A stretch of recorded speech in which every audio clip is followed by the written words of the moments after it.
que vous voyez ici provient des forêts locales, environ 100 km autour de l'usine. Et donc ici, on va récupérer en fait, les chutes des exploitations forestières, ce que en fait, les scieurs ne peuvent pas valoriser.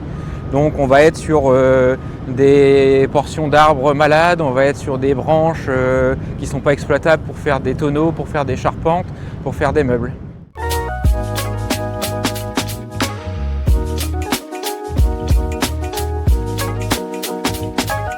Donc le principe d'écorcer, c'est de pouvoir maintenir la qualité du granulé, puisque c'est dans les écorces on va retrouver un peu de polluants, un peu de sable, un peu de terre, un peu de cailloux, donc ce qui ne brûle pas et ce qui peut créer ce qu'on appelle le taux de cendre dans les granulés, ce qu'on doit réduire au maximum.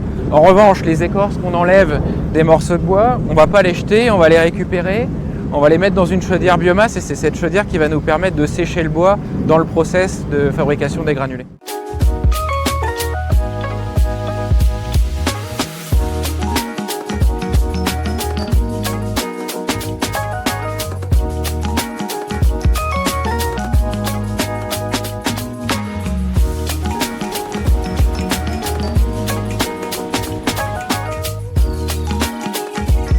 Le principe, c'est de faire circuler de l'eau chaude dans la bande séchante avec de la ventilation d'air par-dessus les tuyaux d'eau chaude.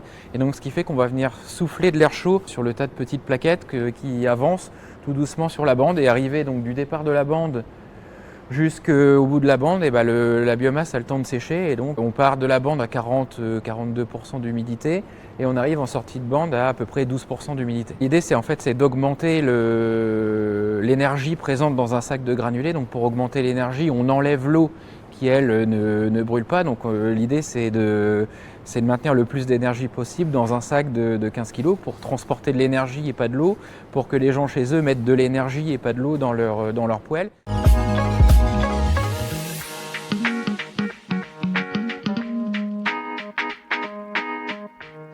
Le principe de la presse, en fait, c'est un peu comme un tambour de machine à laver. On va injecter la matière sèche dans ce tambour et à l'intérieur du tambour, en fait, le tambour va être gavé de matière et il y a des poids qui tournent et qui vont presser la matière vers l'extérieur. Et ce tambour, ça s'appelle des filières, dispose de plusieurs trous. C'est le fait de presser la matière vers ces trous qui va créer en fait le granulé.